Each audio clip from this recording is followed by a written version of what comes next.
Morning வந்து fresh மில்கில் tea குடிச்சிட்டு சரி மஞ்சள் பொடி ரெடி பண்ணலாம், அப்புறம் சீகக்காய் பொடி ரெடி பண்ணணும், அப்புறம் சாம்பிராணி பொடி எல்லாமே ப்ரிப்பேர் பண்ணிகிட்டு இருந்தோம். இந்த ப்ராசஸ் வந்து இப்போ இல்லை, 1 வீக்காகவே நடந்துட்டு இருந்துச்சு. ஸ்டார்ட் பண்ணி நாங்கள் ப்ராசஸ் பண்ணிகிட்டு இருந்தோம். ஏன்னா இப்போ வந்து மழை வருது, வெயில் வருது, காய வைக்கணும். ஸோ ஆல்ரெடி கொஞ்சம் ட்ரை ஆகி தான் இருக்கும். ஏன்னா இன்னும் கொஞ்சம் ட்ரை பண்ணோன்னா ஒரு 1 இயர் கிட்ட வச்சுக்கலாம். அதுக்காக இது வந்து கொஞ்சம் ஆர்கானிக் இல்லையா, அதனால வந்து இந்த மாய்ஸ்டர் வந்து வராமல் இருக்கணும். இல்லைன்னா அந்த சீக்கிரமாக அந்த மைக்ரோப்ஸ் வந்து அந்த பூசண புத்துருன்னு சொல்லுவாங்கள்ல, அந்த மாதிரி வந்துடும். நிறைய இன்க்ரீடியன்ஸ் வந்து ஆட் பண்ணியிருந்தோம். பச்சை பயிர்லேருந்து போன தடவை மிஸ் பண்ண நிறைய அந்த பச்சை பயிறு, அப்புறம் வந்து நிறைய ஆட் பண்ணியிருந்தோம் அடிஷ்னலாக. சூப்பராக இருந்துச்சு. நல்லா கிரைண்ட் பண்ணி அப்புறம் வந்து யூஸ் பண்ணிகிட்ருக்கோம். நல்லாயிருக்கு. மெயினாக வந்து இந்த பூந்திக்காய் வந்து இந்த ஃபோம் வர்றதுக்காக ஆட் பண்ணுவாங்க. நம்ம ஆர்கானிக்கில் ஃபோம் வர்றதுக்கு யூஸ் பண்ணுறது அதுதான். இதுக்கப்புறம் பார்த்திங்கன்னா ஆவாரம்பூ யூஸ் பண்ணோம், செம்பருத்தி பூவோட இது, அப்புறம் வந்து நிறைய இன்க்ரீடியன்ஸ் போட்டிருந்தோம். ரோஸோட அந்த பெட்டல்ஸ் மட்டும் ஆட் பண்ணியிருந்தோம். சரி, இதெல்லாம் வந்து நல்லா ப்ராசஸ் பண்ணி காய வச்சு எடுத்து வச்சுருந்தோம். சரி, இன்றைக்கி வந்து அரைக்க கொடுத்துடலாம் அப்படிங்கிற மாதிரி. அதுக்கப்புறம் பார்த்திங்கன்னா நேற்று மார்னிங் பிரேக்ஃபாஸ்ட் வந்து தக்காளி சட்னி.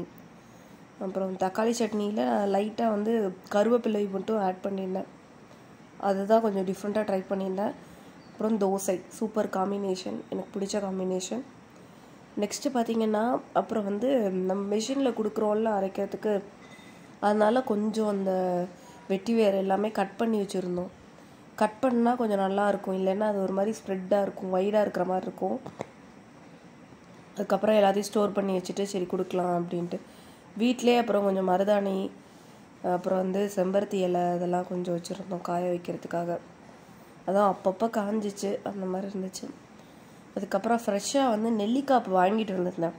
ஆனால் நெல்லிக்காய் வந்து யாரும் சாப்பிடல. ஸோ அதனால் நெல்லிக்காய் ஊறுகாய் போடலாம் அப்படின்னு சொல்லிட்டு அப்புறம் கடையிலே கோலமாவும் வாங்கிட்டு வந்திருந்தோம். அதையும் மிக்ஸ் பண்ணி இந்த மார்கழிக்காக ரெடி பண்ணிகிட்டு இருந்தோம்.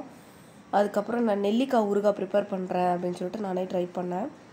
அதில் வந்து கடுகு, வெந்தயம், வரமிளகா வந்து ஃப்ரை பண்ணி அதை வந்து அதோட பவுடரை வந்து கொஞ்சம் அதில் ஆட் பண்ணிக்கிட்டேன். நல்லெண்ணெய் ஊற்றிட்டேன்.